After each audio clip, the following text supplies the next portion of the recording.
and at times you are going to have those students who like not, because a lot of us was there at times, didn't went to school, was like fed up, was like, so we kind of understand. And you like, if what I know now, if I know it then, that's why I'm teaching you.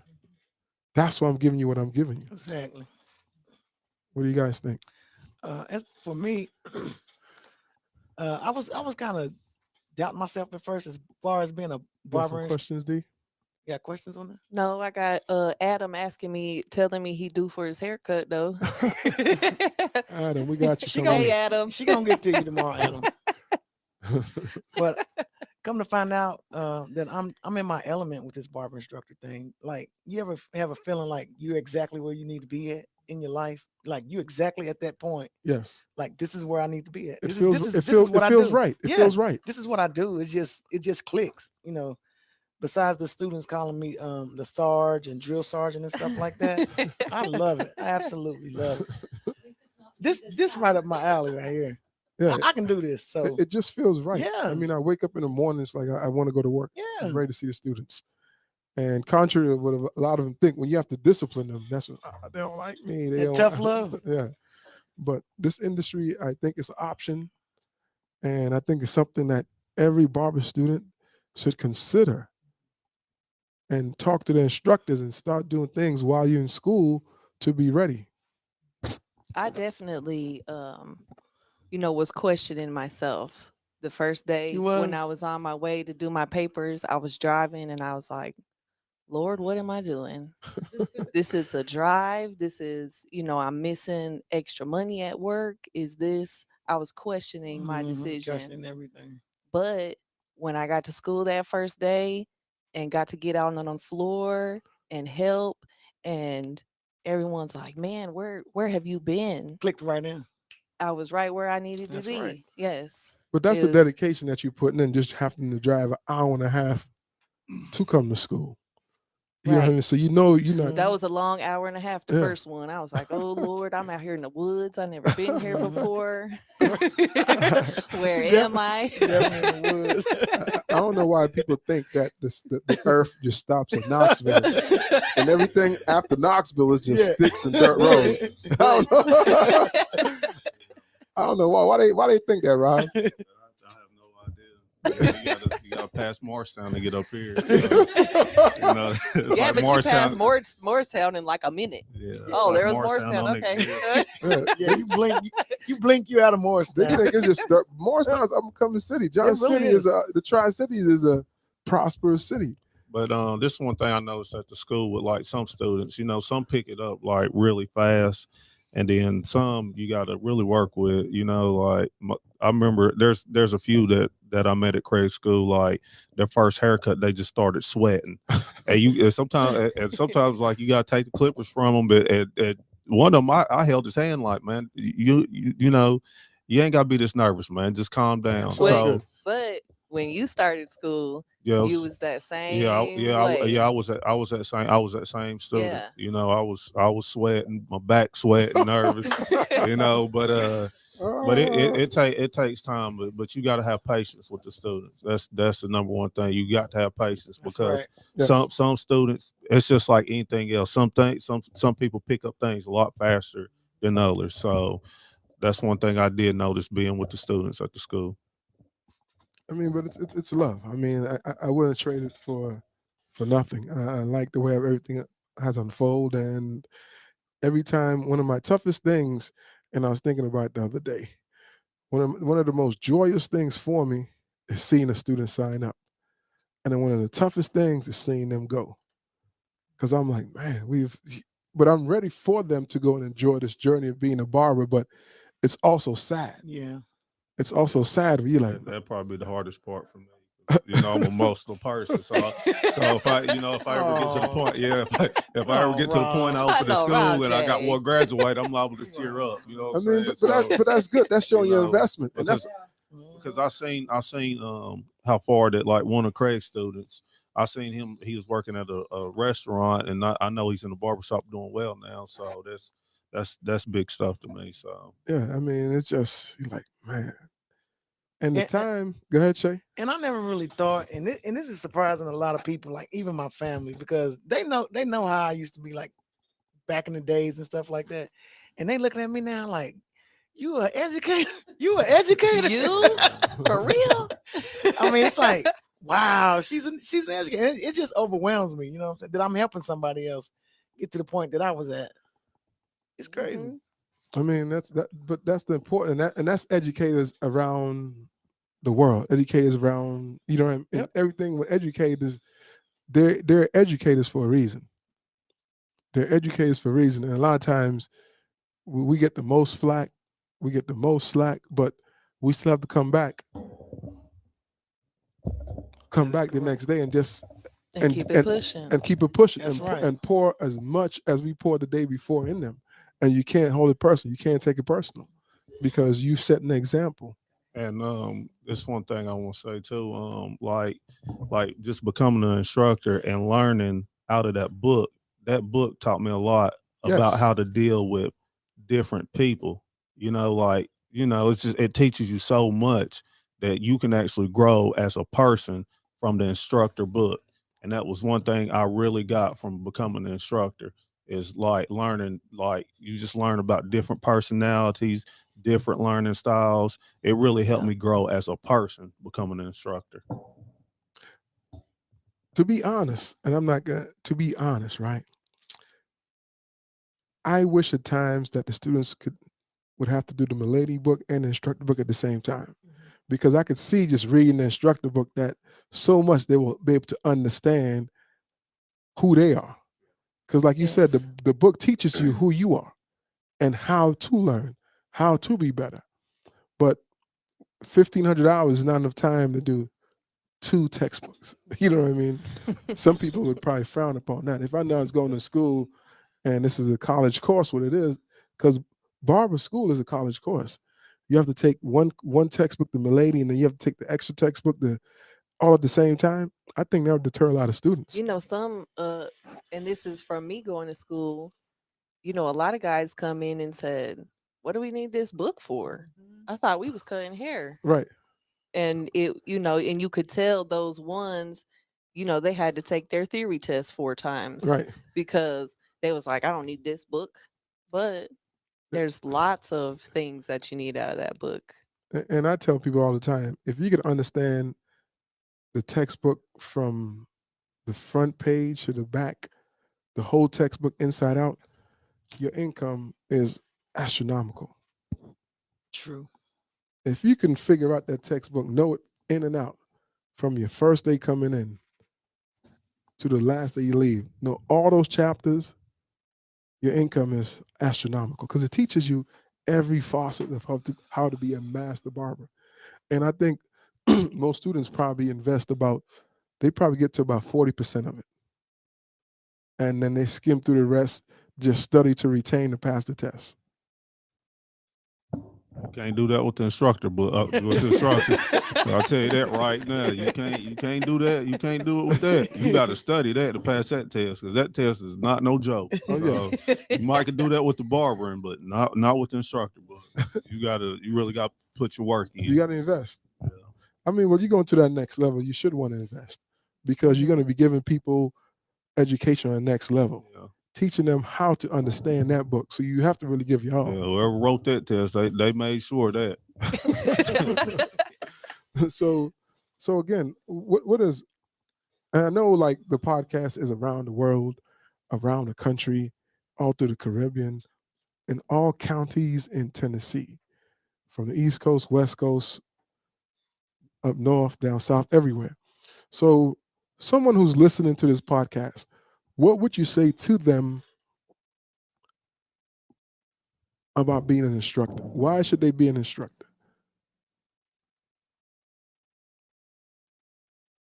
What would you say to them? Because a lot of students are going to start thinking now.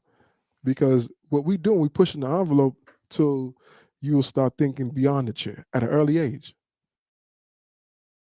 coming into the industry.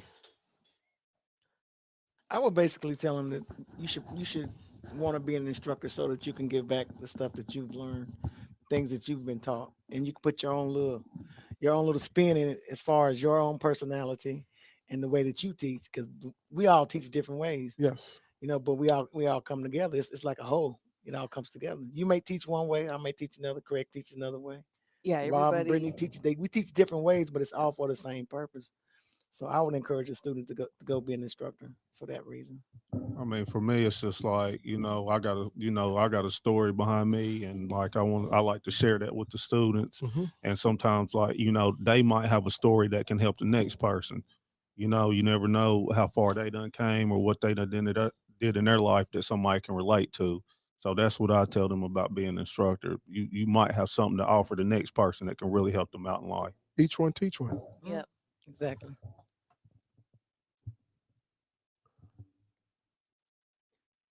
I would say to someone that wanted to be an instructor, what I would say to them,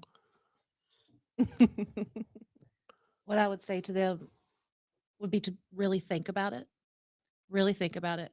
Um, because if you're like, oh, I just want to do that basically for selfish reasons, like, oh, I don't want to be behind the chair. It's too much work behind the chair. You're in for a whole other rude awakening because this job isn't for everybody. Like this job really isn't for everybody. You need to think about that because you are working with adults Who've that had need their your help. own life Yes. experiences and They don't Yeah. seem to some of them don't seem to understand, that there is a tact to things. You're Right. we're really having to rehabilitate and help rehabilitate adults sometimes. And that's hard because you Absolutely. you see yourself in their position and you're like, man, I'm blessed to be here. What can I do to help you? But that sometimes takes people a long time to understand, because they will argue back with you. They will fight against you sometimes. But it's so rewarding seeing their growth. Yes.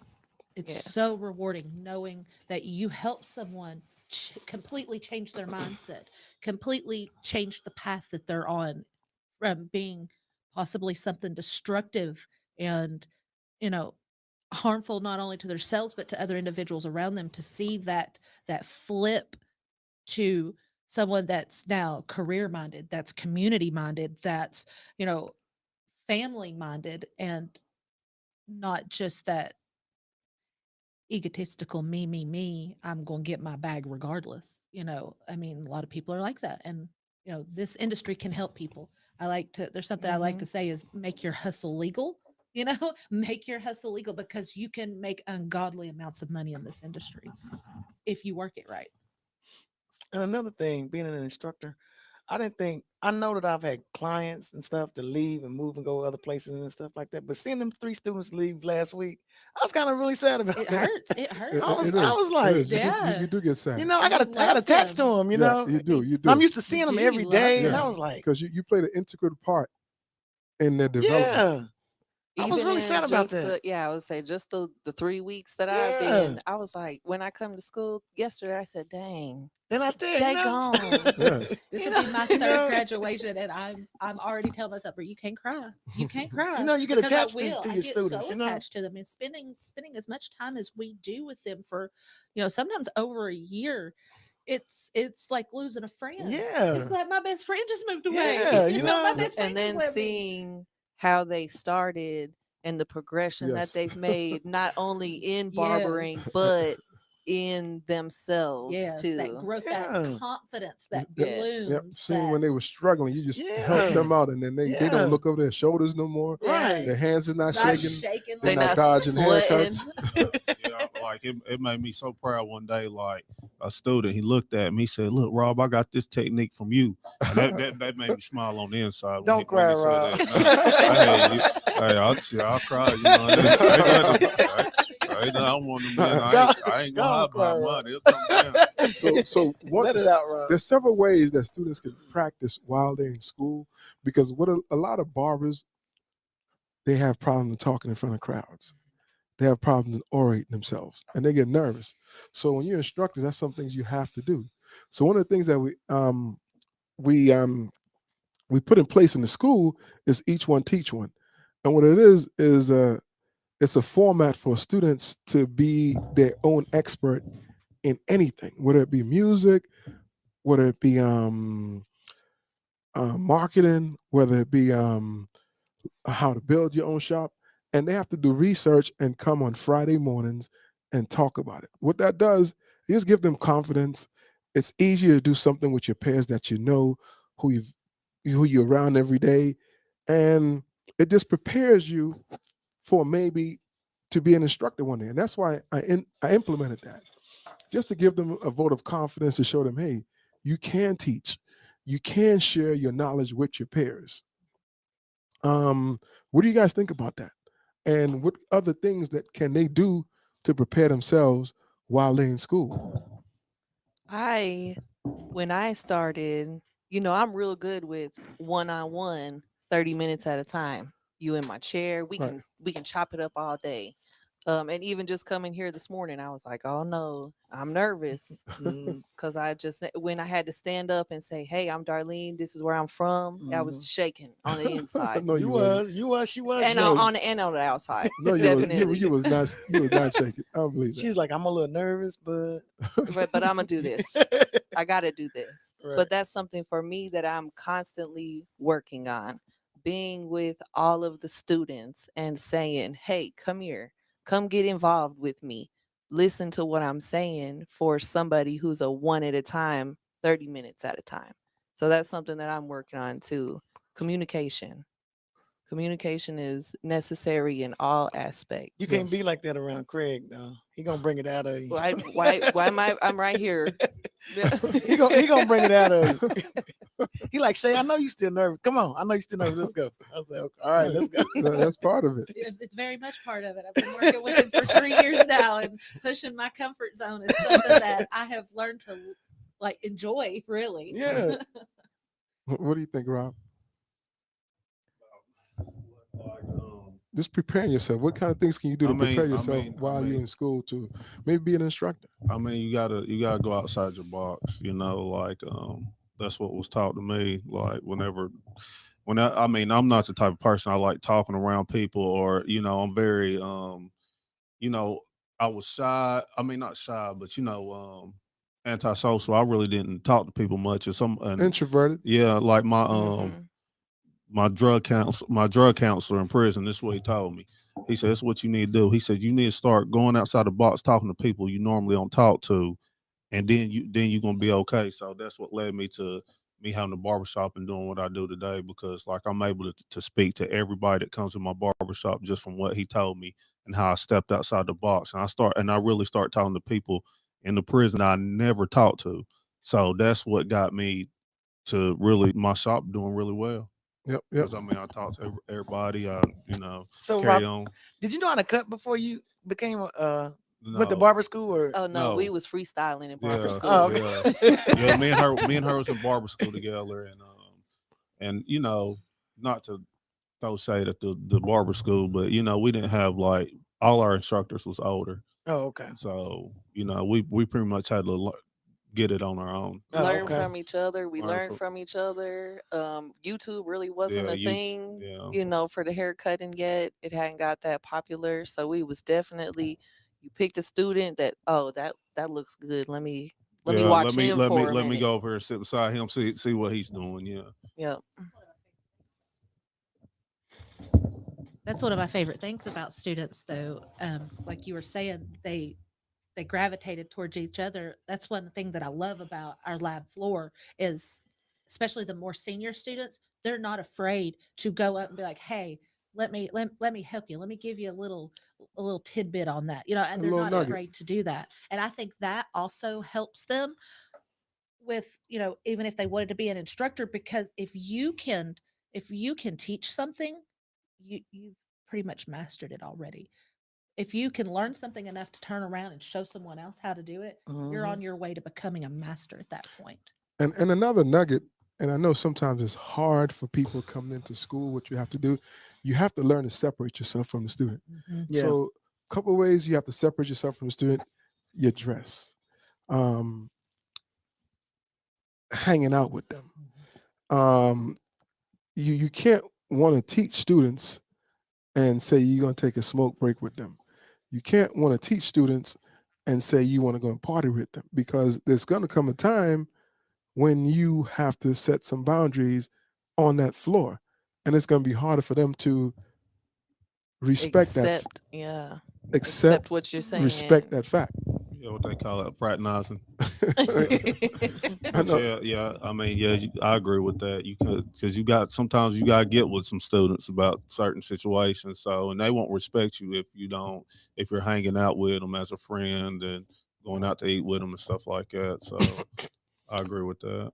Yeah, even though you may personally like the student, Yeah, like on a personal level or something like that, it's Yeah. still just best not to even go there like that, because it's mixed signals. Because the student has to realize who's the instructor. Right. If you come in and the student doesn't realize who the instructor is and who the student is, you'll never be able to get through to them. yeah. And your credibility is going to be gone, because students, they're learning, but they're watching their instructors every day. They're watching to see if you're knowledgeable with information, if you prepared information properly, if you can cut hair, if you have experience outside the shop. Everything, they watching your every move, because they want to know, can this person teach me what I need to know? Right. Are there people in the school to be able to teach me what I need to know? So you have to prepare yourself too as well. You have to be in a position ready to give proper information. That was one thing that I noticed first starting, like my first day. Everybody was real like, who is this? What is she doing? And as soon as I put them clippers in my hand, they was like, Mm. "Ooh, where are you going? Why are you leaving already?" Yes.